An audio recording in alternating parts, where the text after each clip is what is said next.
நம்ம Ashwin sweets and snacks export பண்றதுக்கு 7373041434 மற்றும் www.ashwinsweets.com கான்டாக்ட் பண்ணுங்க.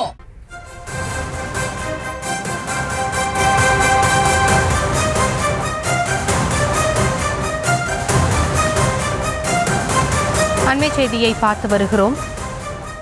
பீகார் முதலமைச்சர் மாற்றப்பட உள்ளதாக செய்தி வெளியான நிலையில் நிதிஷ் கட்சியினர் எதிர்ப்பு தெரிவித்திருக்கின்றனர். அது தொடர்பான அண்மை செய்தியை பார்த்து வருகிறோம்.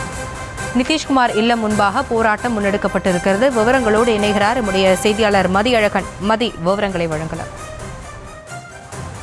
பீகார் மாநிலத்தில் பாஜக ஐக்கிய ஜனதா தளம் கட்சி கூட்டணி ஆட்சி நடைபெற்று வருகிறது. முதலமைச்சராக ஐக்கிய ஜனதா தளத்தை சேர்ந்த நிதிஷ்குமார் இருந்து வருகிறார். இந்த நிலையில் நிதிஷ்குமார் முதலமைச்சர் பதவியிலிருந்து விலகுவதாகவும் அவர் மாநிலங்களவை உறுப்பினராக ஆக உள்ளதாகவும் தகவல்கள் வெளியாகின. இதனைத் தொடர்ந்து நிதிஷ்குமாரினுடைய மகன் நிஷாந்த்குமார் பீகாரினுடைய துணை முதலமைச்சர் ஆவார் என்றும் பாரதிய ஜனதா கட்சியின் நபர் முதலமைச்சராக பதவியேற்பார் என்றும் நேற்றைய தினம் தகவல்கள் எல்லாம் வெளியாகின.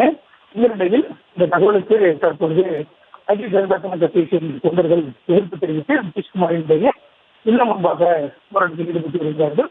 நிதிஷ்குமார் மாநிலங்களுக்கு செல்லக்கூடாது, பீகாரினுடைய முதலமைச்சர் பதவியிலிருந்து விலகக்கூடாது உள்ளிட்ட கோரிக்கைகளை வலியுறுத்தி நிதிஷ்குமார் இல்லம் முன்பாக போராட்டத்தில் ஈடுபட்டு வருகிறார்கள். இதன் காரணமாக நிதிஷ்குமாரை சந்திப்பதற்காக சொந்த கட்சி நிர்வாகிகளை செல்ல முடியாத ஒரு நிலை இருக்கிறது.